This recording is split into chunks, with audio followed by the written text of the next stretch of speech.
A continuación, Noticiero Telesucesos. Clasificación A. Apto para todo público. Un noticiero pensado para usted porque se lo merece.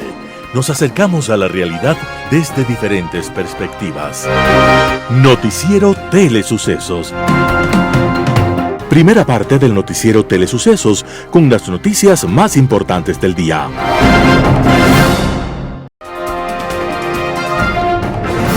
Un día como hoy. La vida está llena de sorpresas. Cuando apenas era un niño, René Descartes, el filósofo francés, perdió a su madre y terminó convertido en criado en casa de su propia abuela. Años después, siendo estudiante, descubrió que los libros y los maestros podían estar llenos de errores y quiso aprender a pensar solo, sin prejuicios. Descartes ingresó al ejército, viajó, conoció personas de todas las culturas para probar la diferencia entre la verdad y los errores. Entonces ahondó en la matemática y la filosofía, en donde se preguntó si él, como individuo, realmente existía. Entonces pensó: no estoy seguro de mi existencia, lo que significa que dudo, y si dudo, pienso, lo que me permite deducir mi primera verdad. Pienso, luego existo. Descartes, creador del moderno racionalismo, advirtió que el camino de la verdad estaba amenazado por las trampas de ideas no demostrables. Y en una época en la que los humanos nos asomábamos asustados a los abismos y a las alturas del pensamiento, una reina famosa quiso aprender de él los caminos de la verdad. Era la reina Cristina de Suecia, que acostumbraba a estudiar a las 5 de la mañana. Entonces Descartes, su maestro, tenía que levantarse antes para iniciar las clases cada madrugada. Pero Descartes venía de otros climas y tenía horarios menos rigurosos y no soportaba el frío, así que enfermó de neumonía que lo llevó a la muerte. Aquello sucedió un día como hoy, 11 de febrero de 1650. Y lo recordamos porque con su principio, pienso, luego existo, también nos invita a existir, a pensar y a vivir. Las principales noticias del día. Titulares. Daniel Noboa se pronuncia tras los resultados electorales. Se marca un nuevo récord con más de 28.000 toneladas de flores exportadas para San Valentín. Bonos soberanos de Ecuador caen por resultados que señalan segunda vuelta electoral. En política internacional, 300 años. Los editoriales serán de César Ulloa. ¿Y ahora qué viene? Santiago Basabe, cuando ganar significa perder. Noboa y la segunda vuelta. Noticias del día. Daniel Noboa se pronuncia tras los resultados electorales. El candidato presidente de ADN, Daniel Noboa, no se pronunció la noche del 9 de febrero del 2025 como estaba previsto sobre los resultados preliminares del sufragio. Lo hizo este 10 de febrero y mediante un comunicado. En él agradeció a los ecuatorianos por su apoyo y señaló que el país ha dado el primer paso hacia un cambio significativo. Noboa, quien no obtuvo una victoria directa en la primera vuelta, se enfrentaría a Luisa González en el balotaje para definir quién asumirá la presidencia del Ecuador. El candidato subrayó que su propuesta representa un cambio frente a lo que denomina el viejo Ecuador. Según él, su movimiento logró consolidar una asamblea distinta, convirtiéndolos en la primera fuerza política. ADN y la Revolución Ciudadana conforman los dos bloques más grandes que tendrá la Asamblea durante los próximos 4 años, según los datos del CNE. De cara a la segunda vuelta, Noboa aseguró que seguirá luchando por un Ecuador libre de corrupción. Vamos a luchar como el primer día para que su sueño de un país justo y de desarrollo se cumpla, juntos, más fuertes y determinados que nunca para consolidar el nuevo Ecuador, concluyó. La segunda vuelta electoral está programada para el domingo 13 de abril. Se marca un nuevo récord con más de 28.000 toneladas de flores exportadas para San Valentín.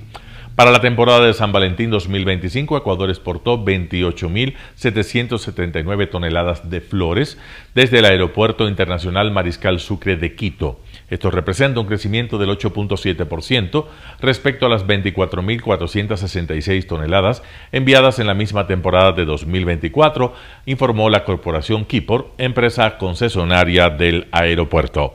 Según el Departamento de Operaciones de Quipor, se registraron 534 vuelos de salida, con un aumento del 9.6% en comparación con los 487 vuelos del año pasado. Este crecimiento superó las proyecciones iniciales, que se estimaban del 3 al 5%.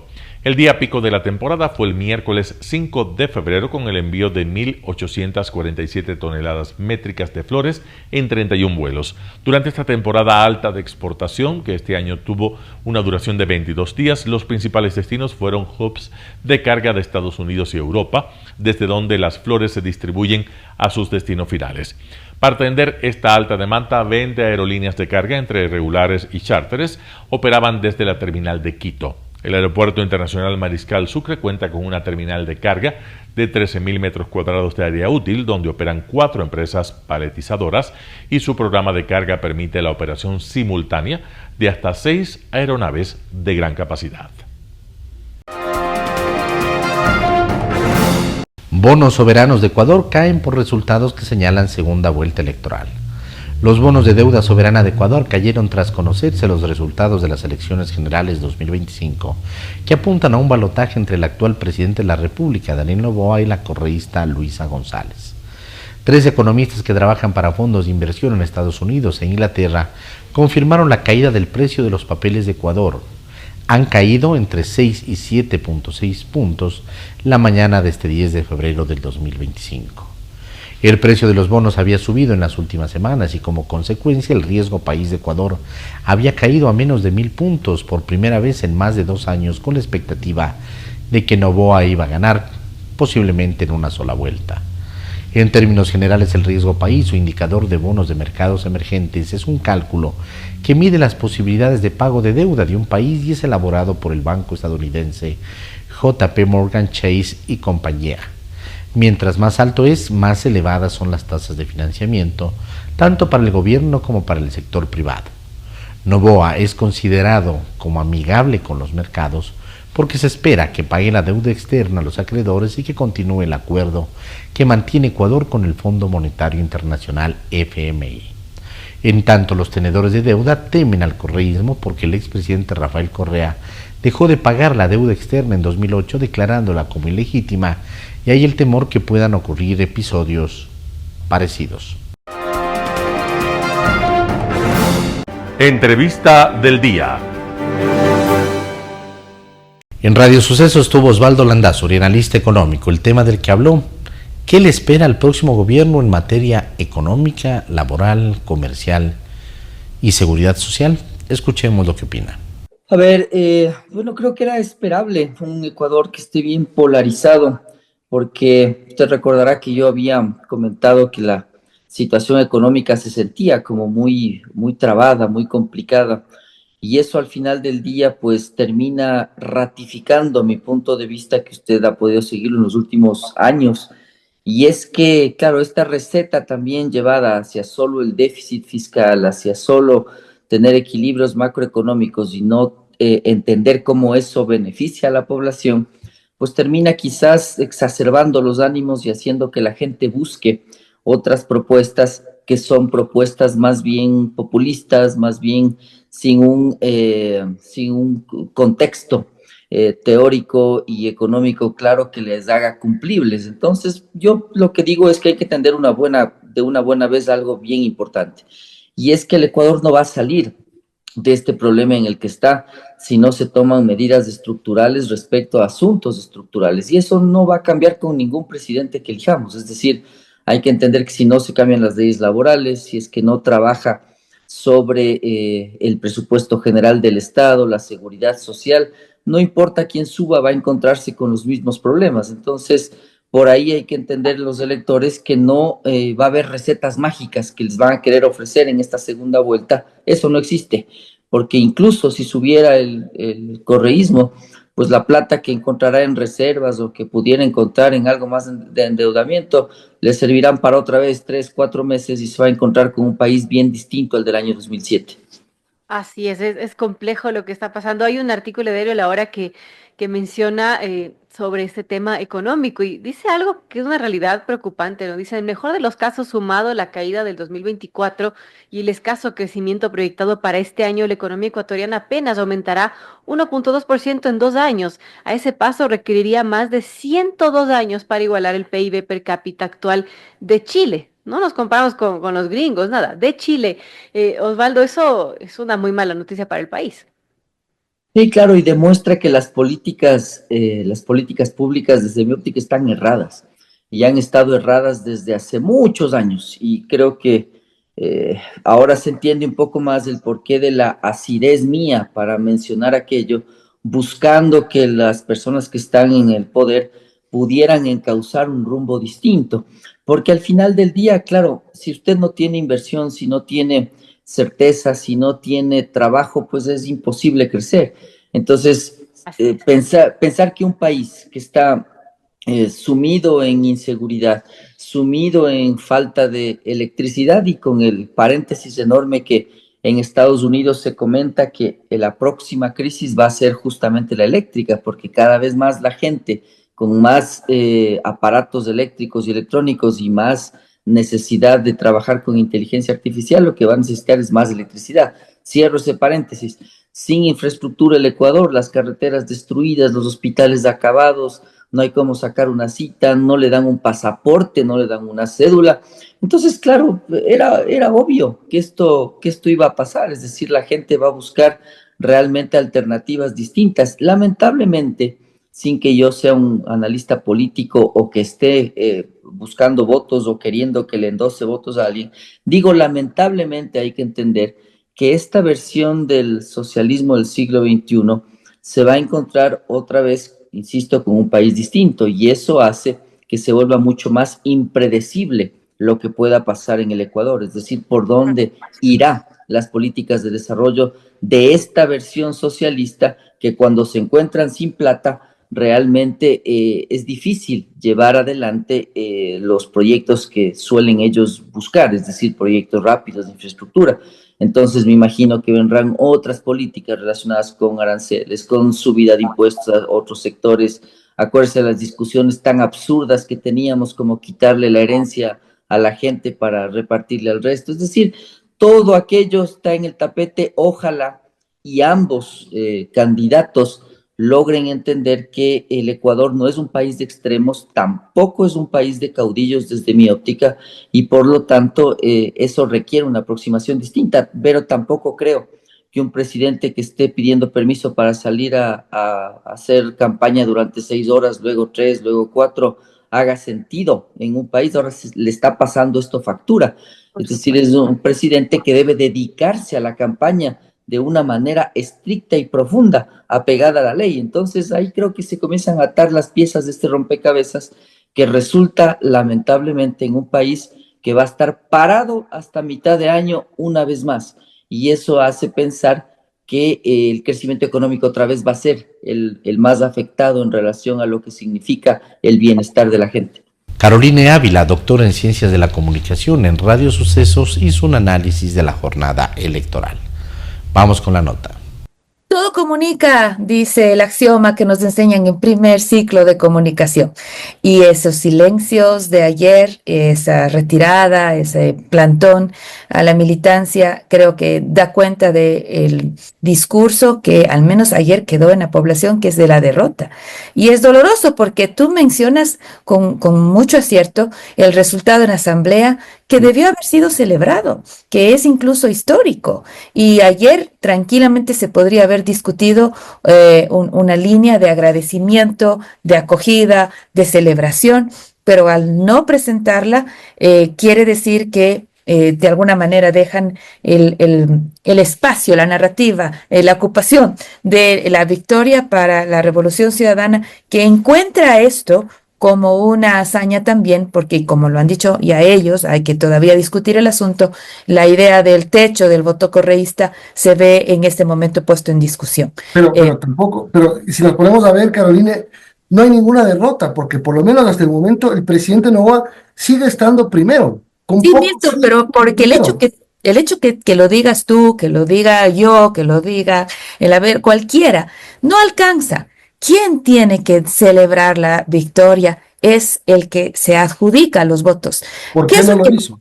¿Cómo lees tú el por qué no salieron? Esa es justamente mi siguiente mirada. Están en una burbuja. Milton, están en una burbuja. Vuelve Carondelet a encerrarles. Le pasó a Lenín Moreno, le pasó a Guillermo Lasso y le está pasando a Daniel Noboa. ¿Cómo no lo ven? ¿Cómo no se percibe este escenario? Cualquier estratega que aprueba primer ciclo de comunicación política, como el doctorado que estoy dando en este instante acá en Andina, sabe que tienes que plantearte a partir de escenarios.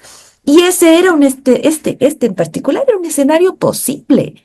Entonces, tener un discurso seguro era alguien que debía ya trabajarte el discurso, trabajar la alternativa de las condiciones de gano la asamblea, y no gano en primera vuelta, pero gano la asamblea.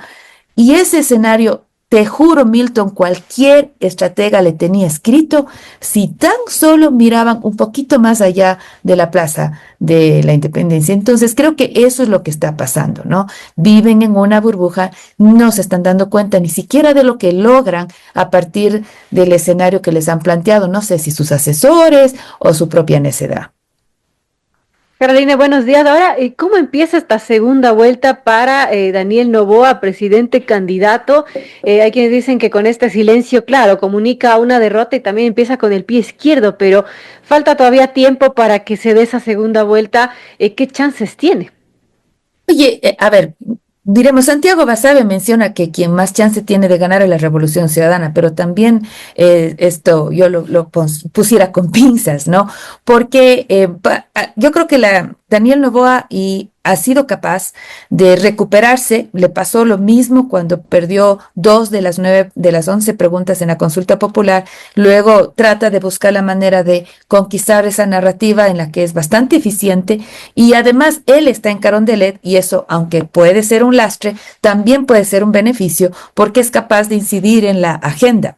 Quizás la mayor dificultad que tiene hoy en día es ver cómo ese votante que no le ha dado el voto ahora, ¿no es cierto?, que tiene que recoger al menudeo en este instante, ¿no?, de Cronfle, de Cucalón, de qué sé yo, de la misma Andrea González, tratar de no decepcionarlos a partir de sus gestos en la presidencia, que se comporte como un presidente sin que con eso lastime otras alternativas que han sido motivaciones para que le den el voto a él, ¿no es cierto? Su relación con la vicepresidenta tiene que evaluarla mejor a partir de este resultado, a ver si es que al menos quienes no le dieron el voto esta oportunidad sean inclinados a moverse solo por estos gestos de cambio. Entonces, si bien es un estar en la presidencia, también puede ser una ventaja porque cuenta con el reflector. Por el otro lado, ya el discurso de ayer de Luisa González nos deja ver por dónde se va a mover. Ella ya está planteando esta felicitación a Leonidas Issa, incluso no solo eso, ojo, que menciona que la alianza no tiene que ser solamente pensado en la izquierda, sino que también pueden haber espacios con los empresarios, espacios con el sector de los gremios que representan espacios dignos además de gestión. Entonces, no se trata solo, sí, es importante, Leonidas Issa lo ha dicho además, que no van a endosar el voto así nomás, que van a conversar, que van a plantear una agenda, y yo espero que esa agenda se ponga en discusión y tempranamente se pueda entender cómo se van a configurar esas fuerzas, inclusive en este espacio, porque además tengo la impresión de que lo que sucede en asamblea va a ser fundamental para este tipo de conversaciones de segunda vuelta. Entonces, diremos que las cartas están ahí sobre la mesa y que las condiciones del relato son importantes. Y quizás este momento, la ventaja que tiene la Revolución Ciudadana por encima de ADN es el ánimo político. Ellos están celebrando una victoria, mientras que ADN, a pesar de tener números que son interesantes para discutir, ha considerado esto como una derrota. Patricio Aro, ex rector del IAEN, habla de los retos en temas de seguridad que tendrá el próximo gobierno. Escuchemos lo que nos dice. El Ecuador, en efecto, decía, vive un ambiente de inseguridad. La primera preocupación de los ecuatorianos, que casi bordea el 40%, es precisamente ese clima de seguridad, y de este se deduce la falta de empleo como segunda preocupación y la economía como la tercera, por nombrar solamente a las 3 primeras. Esto quiere decir que la seguridad necesariamente está vinculada con las otras actividades. Si es que no hay seguridad en el país, difícilmente va a haber inversión extranjera, va a haber inversión privada, va a haber producción, va a haber empleo. Entonces la seguridad es sumamente importante, pero la seguridad se ha visto vulnerada desde hace algún tiempo atrás. Al hablar de hace algún tiempo, estoy hablando de años, casi desde los inicios de esta década, cuando claramente se vinculó la política con el narcotráfico, y eso es absolutamente claro. De allí surgió la violencia, allí surgió el desarrollo del crimen internacional organizado, allí se dieron las acciones delictivas conexas de lavado de activos, el sicariato, el contrabando de armas, la trata de blancas, la trata de migrantes, todos vinculados con el crimen internacional organizado. El clima de violencia en el país, el clima de inseguridad no ha cesado. Y esto, por favor, es absolutamente claro. Yo quiero diferenciar entre violencia e inseguridad. La violencia caracterizada por las muertes violentas por cada 100.000 habitantes, y eso vemos nosotros a diario. La inseguridad, mientras tanto, las acciones que atentan y afectan a las personas, a la propiedad y a los bienes. Entonces, el robo a carros, el robo a domicilios, el asalto a las personas, el robo de celulares, el secuestro, ahora la vacuna, son acciones de inseguridad que desde luego están relacionadas, están vinculadas con la violencia, pero esto hay que diferenciar. Y el país ha disminuido, según los datos oficiales, en muertes violentas por cada 100.000 habitantes, en donde están actuando las Fuerzas Armadas, y la inseguridad, en cambio, se ha incrementado. Vemos que los secuestros express se incrementan, vemos que las vacunas se incrementan. Entonces, ese ambiente de inseguridad es el que está afectando y preocupa a los ecuatorianos. Desde luego, también el ambiente de violencia en el que se desenvuelven las actividades cotidianas del Estado, del país, de sus habitantes, de la población, afecta seriamente a las actividades normales y al desenvolvimiento del Estado. Ahora, ¿qué podemos, cómo entender esta situación que, por ejemplo, en enero de este año fue el mes más violento? Se registraron 732 muertes violentas, mientras que en el 2024, en el mismo mes, fueron 487 homicidios. ¿Qué nos dice esta cifra? Bueno, esta cifra determina que las muertes violentas en el país están o siguen relacionadas o vinculadas con el tráfico ilícito de drogas, con el microtráfico y por lo tanto con la disputa de territorios.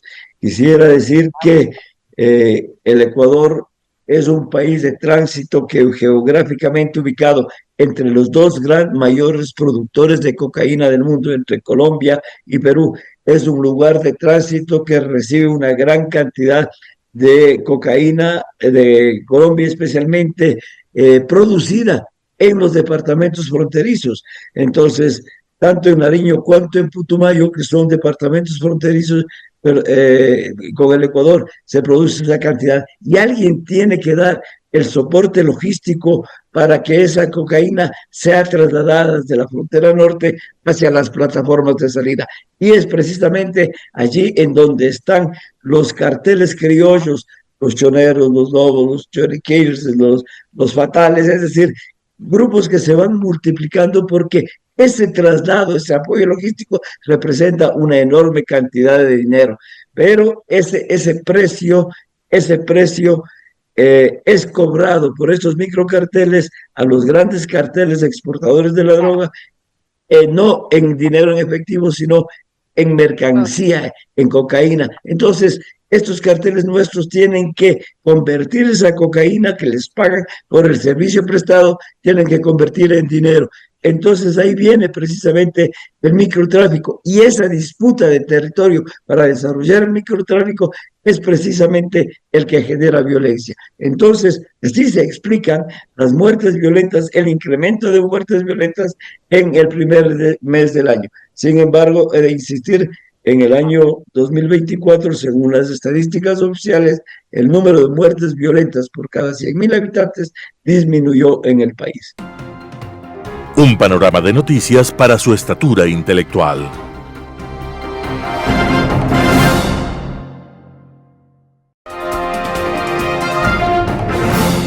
Global Hoy con Alan Cate. 300 años. El 8 de febrero pasado, el sábado, se cumplieron los 300 años de la muerte de Pedro el Grande, el zar ruso que logró proyectar a Rusia hacia Europa y transformarla del zarato moscovita que él había heredado, a un imperio ruso que a lo largo de los siguientes siglos se expandirá al oeste, al este y al sur, hasta convertirse en el mayor imperio terrestre del mundo, condición que mantiene hasta hoy con 17 millones de kilómetros cuadrados de extensión. Pedro es un personaje complejo que dentro de sí combina el profundamente arraigado y hasta quizás genético sentido autocrático absoluto, que será una marca de fábrica para los gobernantes rusos de todas las épocas, y una insaciable curiosidad por lo novedoso, lo que en la Moscovia de su época implicaba, casi por necesidad, aquellos conocimientos y aparatos desarrollados en Europa occidental y central, al impulso de las revoluciones de la ciencia y la tecnología emprendidas allá tras el deslumbrante Renacimiento. Esa enorme curiosidad de Pedro se alimentó al contactar con la comunidad europea que vivía en Rusia, a la que se acerca para conocer acerca de sus ideas y costumbres. Aprende alemán y holandés con ellos, y es famoso su viaje por Europa, llegando a familiarizarse incluso con el proceso de construcción de barcos, una temprana pasión en su vida, en un astillero en Holanda donde permanece 4 meses. Pedro tiene muy clara su intención de volver a Rusia un gran estado, siguiendo los pasos de zares como Iván III y IV, que enfrentaron a los kanatos tártaros herederos del imperio mogol, asentados sobre el mar de Azov y el Negro, convertidos al Islam y protegidos por el imperio otomano. Pedro intenta vencerlos y obtiene algunas victorias iniciales, pero sus intereses están al oeste, donde choca con el rey Carlos XII de Suecia, en una guerra larga en la que Carlos estira demasiado su fuerza, menospreciando las capacidades militares de Pedro, que por varios años había trabajado en la modernización de sus ejércitos dentro de los modelos europeos, sobre todo en el campo de la artillería. En Poltava, Ucrania, las debilitadas fuerzas suecas son derrotadas decisivamente y Carlos debe huir del campo y refugiarse en el Imperio Otomano, recibido bien por el sultán en un inicio, pero que luego de 8 años de exilio debe dejar su refugio para retornar disfrazado a Suecia. La victoria final de Pedro en la Guerra del Norte le da acceso al mar Báltico, con sus conquistas de partes de Finlandia alrededor del río Neva, donde decide construir su capital, que será por 200 años la del Imperio Ruso. En 1703 se inicia la construcción de San Petersburgo como una ventana de Rusia hacia Occidente, que para Pedro era la fuente de la civilización y hacia donde quería conducir a la atrasada Rusia de ese momento. Las ciudades que inspiraron a Pedro para su capital fueron Ámsterdam y Venecia, y el arquitecto italiano Domenico Tresini sería quien daría a la ciudad su estilo, al punto de ser hoy conocida como la Venecia del Norte, una de las más bellas ciudades de Europa. La admiración de Pedro por Europa no estuvo exenta de prevenciones, por las que invirtió grandes esfuerzos y recursos en la creación de un ejército moderno y sobre todo de una armada que le permitiera acceder al Báltico y al Mar Negro para proyectar el poderío ruso allende sus fronteras terrestres. Pedro el Grande ha sido un permanente ícono del imperialismo ruso, admirado como pocos en la historia del país. Incluso Lenin, a quien en forma alguna se podría considerar como un monárquico, reconoció a Pedro sus virtudes de estadista, criticándole, eso sí, unos medios que consideró bárbaros y brutales. Tuvo la suerte, Lenin, de morir antes de ver cómo Stalin, un incondicional suyo, desataba el infierno de la hambruna en Ucrania con sus 8 millones de víctimas, las purgas para eliminar cualquier oposición a su poder absoluto y los gulags que acogieron a más de 20 millones de rusos durante años. El presidente Putin no es la excepción en este culto a Pedro el Grande, adornando oficinas y palacios con cuadros y estatuas de quien se puede considerar como el primer emperador de Rusia, su guía fundacional. Extraña, eso sí, que la admiración que Pedro sentía por todo lo que Europa representaba, como la cuna de la modernidad y del progreso científico y de la innovación tecnológica, se haya convertido en Putin en una animadversión enconada y rencorosa. Es probable que su presencia, aún relativamente joven, como agente de la KGB soviética destinado a la Alemania Oriental, en el momento de la caída del muro de Berlín, le haya dejado un trauma al constatar el fervor de los alemanes del Este por derribar aquel oprobioso símbolo del autoritarismo. Putin debió retornar a una Unión Soviética en pleno proceso de disolución. Su amargura quedó al descubierto con su declaración de que el fin de la Unión Soviética había sido la peor tragedia del siglo XX.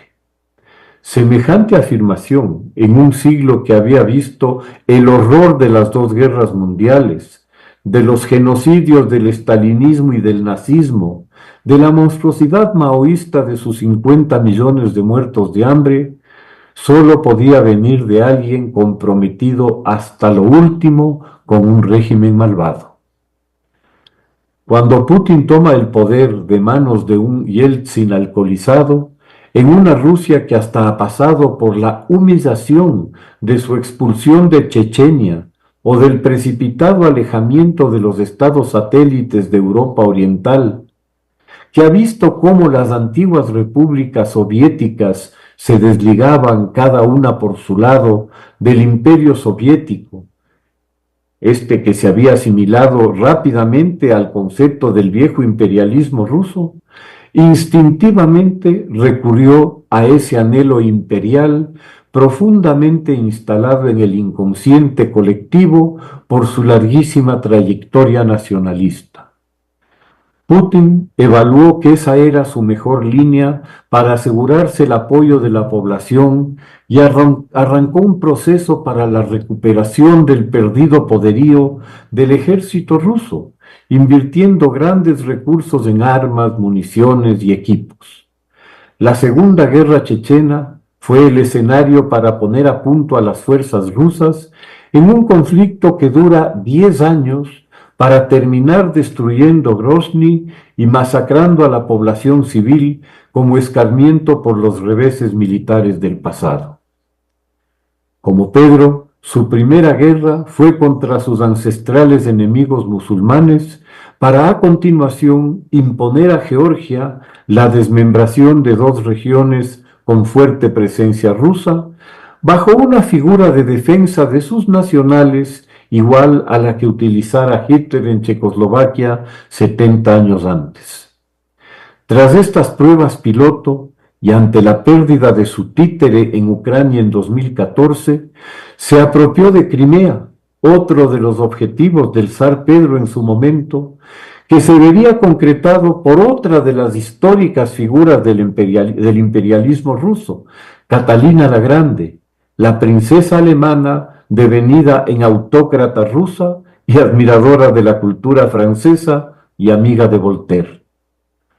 Putin, al contrario de sus modelos, expresa desprecio por Occidente encerrado en su arcaica visión de una Rusia destinada a ser la tercera Roma, imperial y autocrática, enraizada en la convicción religiosa de su superioridad.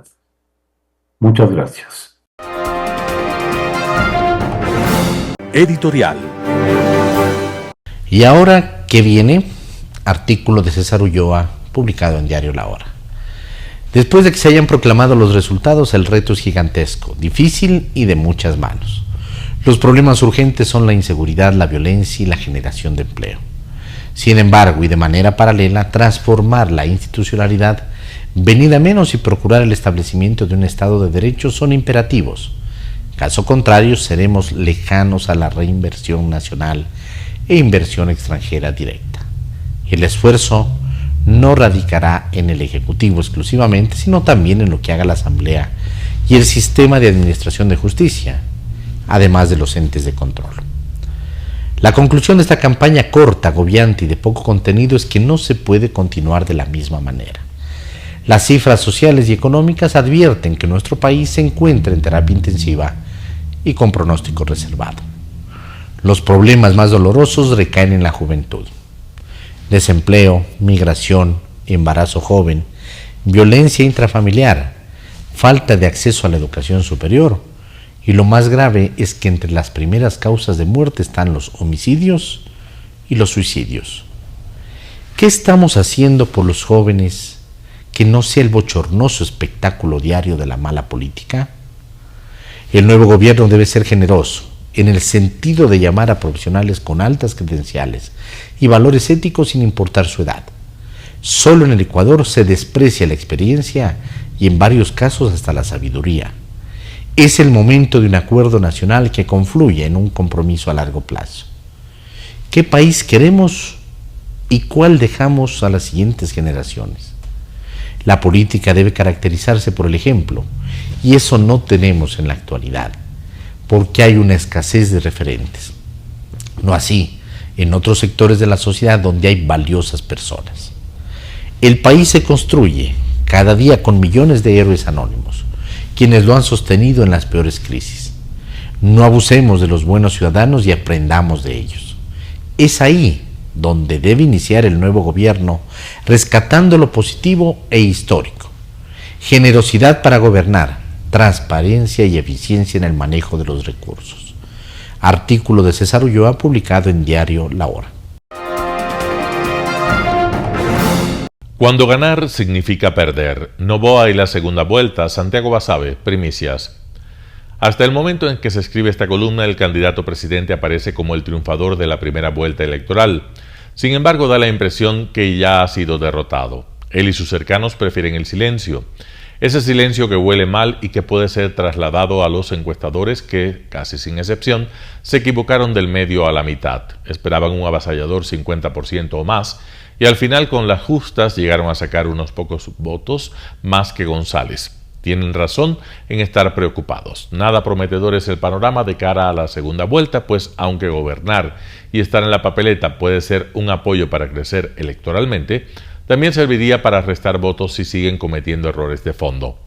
En efecto, el voto de Noboa responde en alguna medida a electores conformes con su gobierno o que creen que es necesario darle una nueva oportunidad, pues la transitoriedad no ha sido suficiente, pero sobre todo está anclado en una porción del electorado que prefirió esta opción a votar por González. Estos electores perfectamente podrían reorientarse hacia el voto nulo en la segunda vuelta si Noboa continúa con su actitud política errática. Por ello es que el candidato presidente, ganando la primera vuelta, en realidad parece que ha perdido. Noboa no tiene voto orgánico o lo tiene mínimamente, y por ello es que ahora no solo tendrá que conseguir los pocos votos que quedan disponibles, sino también deberá evitar que se pierdan los ya obtenidos. La Revolución Ciudadana está en la orilla opuesta. Aunque es la primera vez que pierde en el primer lugar, en realidad es cuando más cerca están de ganar la segunda vuelta. Tampoco es para llenarse de ego ni asumir que su base electoral ha aumentado. Lo que parece haber ocurrido simplemente es que a su voto cautivo de siempre se ha sumado el de quienes rechazan firmemente a Noboa.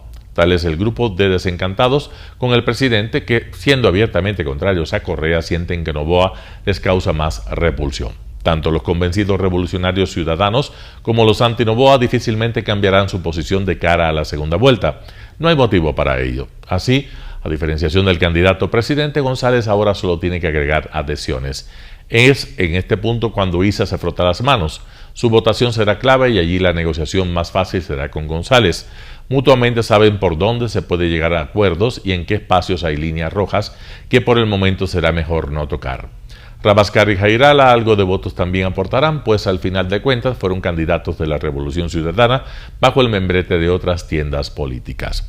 En esta sumatoria puede estar ya el porcentaje de votos que le falta a González para llegar a la presidencia. Si a eso se le agregan apoyos mínimos de cualquiera de los restantes candidatos, el panorama no pinta mal. Perdiendo, podrían ganar. Los votos de la otra González también cuentan, desde luego, y eventualmente girarían hacia Noboa, pero no alcanzan.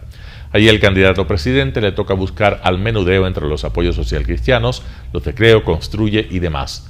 Difícil y desgastante tarea para cualquiera, y más para un gobierno que adolece de un operador político con fino tacto. Complejo escenario el que se le viene a Noboa, mientras González tiene que negociar al por mayor, esencialmente con ISA. A Noboa le toca regatear por unidades. Más tiempo y más inversión económica. Aumentan los costos de la transacción, dirían los economistas. Arranca el balotaje con una candidata que llega segunda pero que parece primera y un presidente al que se lo siente molesto por no haber dado el estoque final de un solo palo. Nada está decidido, por supuesto, pero a diferencia de otras ocasiones, la Revolución Ciudadana siente más cerca el triunfo. De Noboa dependerá que esto no suceda, minimizar los desaciertos en el gobierno, trazar alianzas abiertas con los candidatos perdedores y evidenciar las claras distinciones en el modelo económico suyo respecto al de González, podrían ayudarle a dar un vuelco al desfavorable escenario que ahora mismo tiene. Habrá que ver si Noboa tiene los arrestos necesarios y si sus asesores se arriesgan a poner esos temas en el tapete de la discusión. Santiago Basabe, Primicias. Noticias internacionales. Buscando tesoros en el fondo de un canal neerlandés. De paseo por el fondo del canal Juliana. En los Países Bajos, en la provincia de Limburgo, los vecinos del canal Juliana han tenido este fin de semana la oportunidad de caminar por el fondo de un canal drenado. Durante meses han observado a distancia las obras en el canal, pero ahora se les presentaba la ocasión de verlo desde dentro. Ja, dat het toch allemaal groter en dieper en breder is als dat je vanaf de brug een opweg kijkt. Unas 3.600 personas no han querido perderse este paseo por el fondo del canal. Dit zijn van die projecten die maak je gewoon nooit meer mee. Dat is 1 keer in de 10.000 jaar dat die maar een keer voorkomen. Je moet het meemaken een keer. En het water wil ik eigenlijk ook nog zien komen, maar dat is pas voor april. Hè. El tramo de tierra drenada es de 4 kilómetros. Algunos pensaban encontrar algún tesoro en el fondo del canal. En uiteindelijk lag er niks, althans niet van waarde. Een oude auto wel en een paar oude fietsen, heel veel oude fietsen, gedumpt en wel. En een brandkast met een mooi gaatje erin, al opengemaakt door de dieven. Maar er zat niks meer in wat van waarde was, nee. Hier staan. Las obras de este proyecto consisten en hacer el canal más profundo y más ancho para que puedan pasar barcos más grandes. Para drenarlo se construyó una presa en la que trasvasar 1.900 millones de litros de agua. El proyecto llevará meses y se espera que esté terminado esta primavera.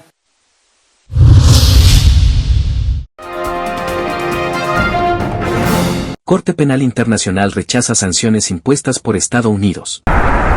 Desde La Haya, la Corte Penal Internacional llamó a los Estados miembros a unirse contra las sanciones que le impuso Washington. El presidente Donald Trump atribuyó la decisión como respuesta a la orden de detención emanada por el tribunal contra el primer ministro israelí Benjamín Netanyahu por presuntos crímenes de lesa humanidad en Gaza. Ni Estados Unidos ni Israel reconocen la jurisdicción de la CPI. Lo que el presidente Trump ha hecho hasta ahora es simplemente revocar la orden ejecutiva del presidente Biden, que revocó la imposición anterior de sanciones del presidente Trump a la Corte Penal Internacional. Tendremos que esperar y ver si se firma otra orden ejecutiva o si hay otros proyectos de ley aprobados por el Congreso. La comunidad internacional ha reaccionado en rechazo por la imposición de restricciones financieras y de visados contra personal de esta Corte, según dicta el decreto de Trump. La Organización de Naciones Unidas cuestiona la orden estadounidense. El derecho penal internacional es un elemento esencial para luchar contra la impunidad que lamentablemente está muy extendida en el mundo de hoy. La Corte Penal Internacional es su elemento esencial y se le debe permitir trabajar con total independencia. El gobierno de Alemania advierte sobre el riesgo por el que se somete a la institución. No creo que sea correcto imponer sanciones a la Corte Penal Internacional. Es muy difícil luchar para que goce de una reputación y un respeto. Y por supuesto, está perfectamente bien bien enfadarse por las cosas, discutir, defender ante el tribunal las propias sanciones, pero las sanciones no son lo correcto. No obstante, la Cancillería de Hungría se ha pronunciado a favor de las sanciones que impone Estados Unidos. En un mensaje por la red social X, esta nación europea asegura que la Corte Penal Internacional se ha convertido en una herramienta política y exacerba inseguridad en zonas del mundo. José Pernalete, Voz de América.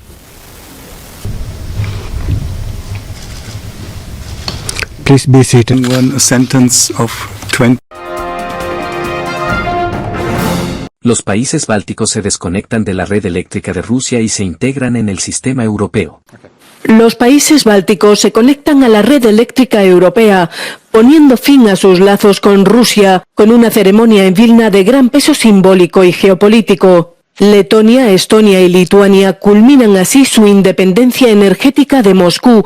Los países bálticos se conectarán ahora al suministro eléctrico a través de Finlandia, Suecia y Polonia.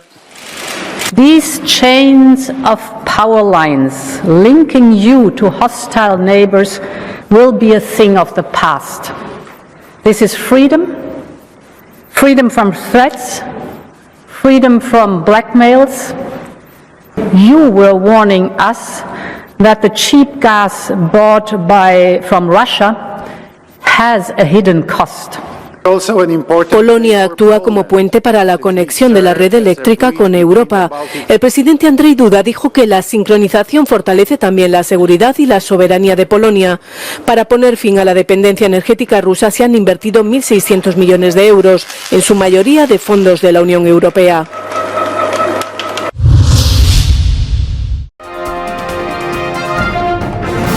Olaf Scholz dice que la Unión Europea puede actuar en una hora si Donald Trump impone aranceles al bloque. Ein Skandal, übrigens ein ganz furchtbarer Begriff, denn el canciller alemán Olaf Scholz ha dicho que la Unión Europea puede actuar en una hora si el presidente estadounidense Donald Trump impone aranceles al bloque. En su intervención en el primer debate televisado antes de las elecciones que se celebrarán a finales de mes, Scholz dijo que su estrategia para tratar con Trump es palabras claras y conversaciones amistosas. Señaló sus declaraciones públicas sobre el respeto a las fronteras después de que Trump dijera que no descartaría el uso de la fuerza militar para tomar el control del Canal de Panamá y de Groenlandia. También destacó la importancia de la Unión Europea y dijo que él y otros países están trabajando en propuestas para aumentar la presencia de la OTAN en Groenlandia.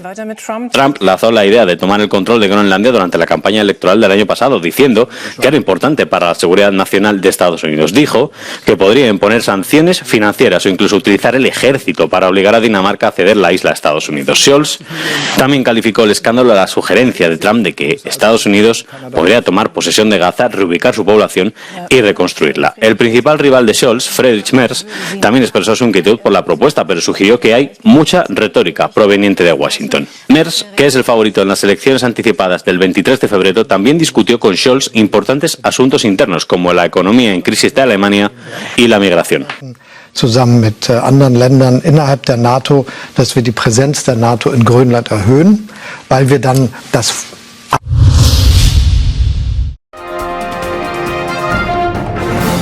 Telesucesos Sports.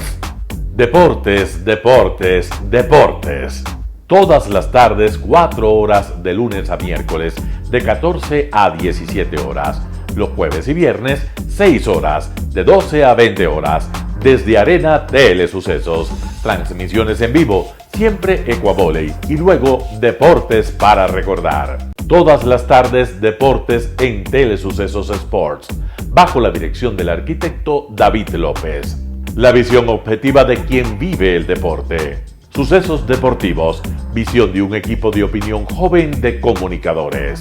Telesucesos. Llegamos con nuestra señal a los sectores populares de nuestra ciudad. Quienes no tienen televisión por suscripción atenderán nuestra señal sin costo en Canal 29 UHF Telesucesos. Siempre ecuatorianos, resaltamos nuestra identidad. El básquet, esgrima, tenis de mesa, taekwondo, box y muchos deportes más en Telesucesos Sport, sin costo desde la comodidad de su hogar en Telesucesos Canal 29. Arena Telesucesos es una importante y funcional edificación cubierta dispuesta para la práctica y desarrollo de eventos del Ecuavoley. Si deseas asistir a los encuentros en vivo de Ecuavóley, comunícate con nosotros a los números de teléfono 2021-224 o al 0989-973-725. Ven con tu familia y amigos a vivir la emoción del Ecuavóley. Emoción sin límites los días jueves y viernes desde la comodidad de su hogar. Resaltamos nuestra identidad como ecuatorianos iniciando transmisiones en Telesucesos del Ecuavóley, que representa, luego del fútbol, el deporte más popular de nuestro país y el que practican los ecuatorianos residentes en muchos países del mundo. Nuestra señal será transmitida en directo por televisión abierta en la ciudad de Quito y a través de las redes sociales a todo el país, así que llegará a Estados Unidos, España e Italia, creando a través del Ecuavóley un nexo fraterno entre ecuatorianos y entre los inmigrantes de nuestro país. Anuncie en Telesucesos Sport y llegue con nosotros a lo más importante del deporte popular. Telesucesos, con sus transmisiones, jerarquizará esta práctica deportiva, convocando importantes competencias de Ecuavóley dentro y fuera del Ecuador. Llegando con deportes no atendidos por los medios de comunicación que han concentrado su acción en el fútbol. El tenis, box, golf, racquetball llegarán a su pantalla de televisión en tiempo real a través de Canal 29 UHF, competencias que podrán ser atendidas a través de Facebook, YouTube y vivir los encuentros deportivos en directo y en tiempo real. Esté atento a nuestros horarios especiales de transmisión los fines de semana y feriados. Usted y su familia disfrutarán desde la comodidad de su hogar de las emociones del Ecuavóley, deporte tan nuestro.